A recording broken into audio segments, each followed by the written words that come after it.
Assalamualaikum warahmatullahi wabarakatuh. Halo teman-teman, selamat pagi, selamat siang, selamat sore, selamat malam, tergantung kalian menonton videonya kapan. Semoga kita sehat selalu, panjang umur, dipermudahkan rezekinya, amin. Baik, di video kali ini saya Laksamana Fikri Ramdhani dari kelas 11 3J1 akan menjelaskan apa saja sih jenis-jenis fiber optik.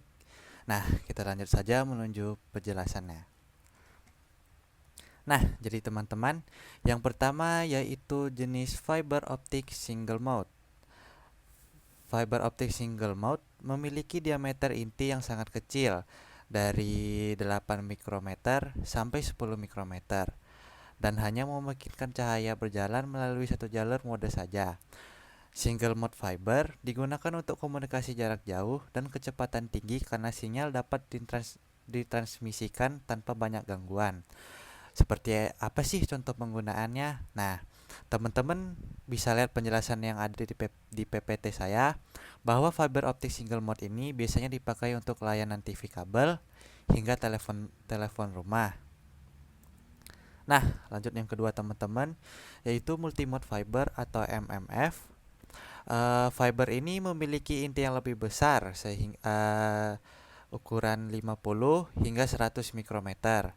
Nah, eh, memungkinkan cahaya memungkinkan cahaya berjalan melalui beberapa jalur. Multi multi Multimode fiber biasanya digunakan untuk jarak pendek seperti dalam jaringan lokal atau local area network karena sinyal dapat mengalami distorsi atau teman anggap saja gangguan sinyal pada jarak jauh. Nah, kita lanjut lagi teman-teman ke segmen perbandingan fiber optik berdasarkan konstruksinya. Nah, teman-teman bisa lihat di sini perbandingan yang saya sajikan menggunakan tabel. Kalau teman-teman males nih baca satu-satu, single mode fiber lebih cocok untuk komunikasi jarak jauh dengan kecepatan tinggi dan bandwidth besar, meskipun lebih mahal dan lebih sulit untuk dipasang. Nah, sedangkan multimode fiber lebih cocok untuk aplikasi jarak pendek dengan biaya yang lebih rendah dan instalasi yang lebih mudah, tetapi memiliki keterbatasan dalam kecepatan dan jarak transmisi. Nah, jadi teman-teman bisa nih menyesuaikan keperluan teman-teman untuk menggunakan fiber optic single mode maupun multimode berdasarkan kebutuhan teman-teman. Spesifik jaringannya seperti apa, berapa jaraknya, dan anggaran tersedianya berapa. Nah, lanjut teman-teman ke segmen jenis fiber optik berdasarkan standar I2T. Koreksi saya jika salah pengucapan. Yang pertama yaitu multimode fiber width 50 mikrometer. Serat optik multimode 50 mikrometer biasanya digunakan untuk jarak transmisi yang lebih pendek dibandingkan serat optik single mode yang memiliki diameter inti kecil sekitar 9 mikrometer. Ukuran fiber 50 mikrometer biasanya diikuti dengan ukuran cladding atau lapisan pelindung yang lebih besar, biasanya 125 mikrometer. Jadi, ukuran total fiber multimode tersebut adalah 50 atau 125 mikrometer. Nah, lanjut yang kedua teman-teman yaitu non-dispersion shifted fiber. Non-dispersion shifted fiber atau yang disingkat NDSF adalah jenis serat optik yang dirancang untuk mengurangi efek dispersi, khususnya chromatic dispersion, dalam transmisi sinyal optik. Serat ini memiliki properti yang mengatur bagaimana berbagai panjang gelombang cahaya merambat dengan kecepatan yang berbeda. Secara umum, NDSF atau non-dispersion shifted fiber digunakan pada sistem transmisi optik jarak jauh, di mana karakteristik dispersi yang rendah membantu dalam minimalkan distorsi sinyal yang biasanya terjadi dengan serat biasa, terutama dalam komunikasi dengan panjang gelombang lebih panjang, seperti 1550 nanometer. Ya, kita lanjut lagi teman-teman yang ketiga, yaitu low water peak non-dispersion shifted fiber. Low water peak non-dispersion shifted fiber atau yang disingkat LWPNDSF, ya susah sekali nyebutnya, adalah jenis serat optik yang dirancang untuk mengurangi pelemahan atau attenuation di sekitar panjang gelombang air 1383 nanometer atau ditulis di sini di antara 1285 hingga 1625 nanometer. Meliputi rentang S-band, C-band, dan L-band. Low water peak non-dispersion shifted pair banyak digunakan pada jaringan dense wavelength diffusion multiplexing dan aplikasi telekomunikasi modern karena kemampuannya mendukung panjang gelombang yang lebih luas tanpa degradasi signifikan. Nah, kita lanjut keempat yang teman-teman, yaitu dispersion shifted fiber.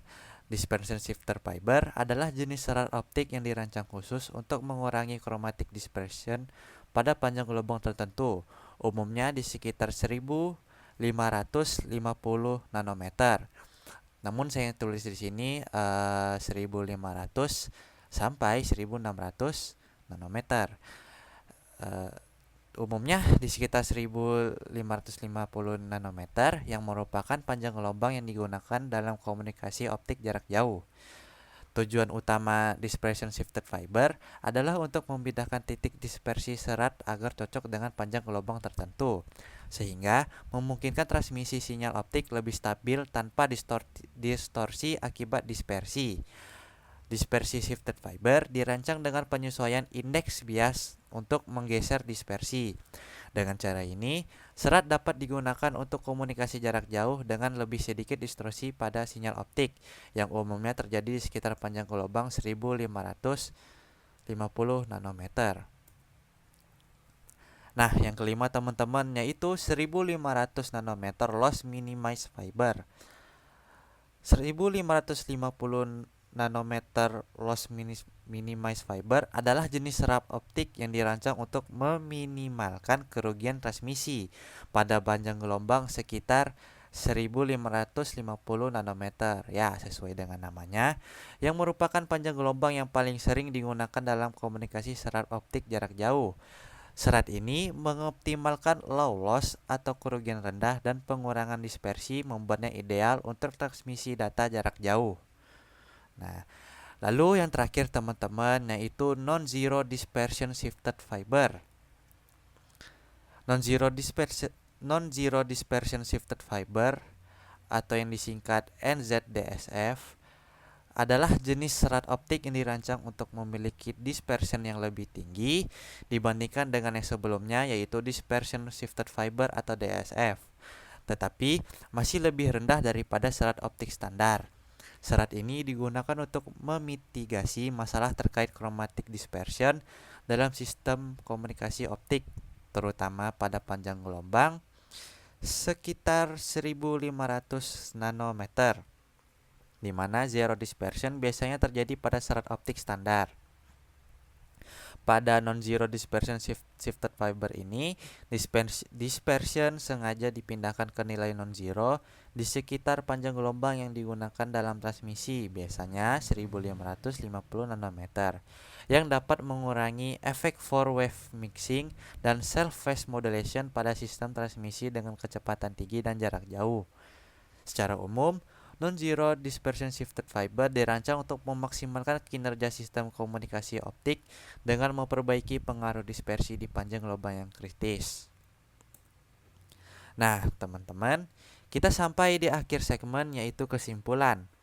Dari semua penjelasan yang saya jelasin, mungkin teman-teman ada yang bingung nih, emang dari jenis-jenis fiber optik yang dijelaskan dari tadi, emang ada yang pakai? Nah, tentu saja ada. Fiber optik single mode biasanya digunakan oleh penyedia layanan internet untuk membawa koneksi jaringan telekomunikasi utama ke rumah. Fiber single mode sering digunakan karena memiliki kemampuan untuk mengirim data jarak jauh, sedikit kehilangan sinyal. Contoh fiber optik yang digunakan seperti non-dispersion shifted fiber dan juga dispersion shifted fiber. Lalu yang kedua yaitu fiber optik multimode. Nah, sedangkan fiber optik multimode umumnya digunakan untuk kawasan perkantoran. Karena multimode fiber lebih umum digunakan dalam LAN atau local area network di dalam gedung atau kantor yang lebih kecil. Biasanya digunakan untuk menghubungkan berbagai perangkat seperti switch, router, dan server di dalam gedung yang sama. Nah, multi-mode fiber tentunya lebih terjangkau, namun terbatas pada jarak yang lebih pendek, sehingga hanya efektif untuk penggunaan dalam satu gedung atau lantai. Singkatnya, single mode fiber umumnya itu digunakan untuk jarak jauh, seperti pusat jaringan telekomunikasi menuju ke rumah.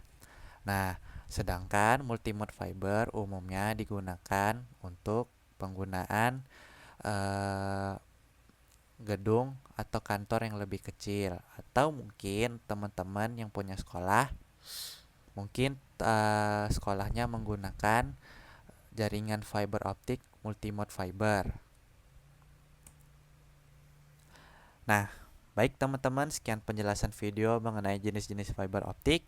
Saya harap teman-teman dapat mengerti apa saja sih jenis fiber optik. Semoga ilmu yang didapatkan dapat berguna bagi teman-teman semuanya. Saya Laksmana Fikri Ramdhani, pamit undur diri. Mohon maaf jika ada kesalahan. Wassalamualaikum warahmatullahi wabarakatuh.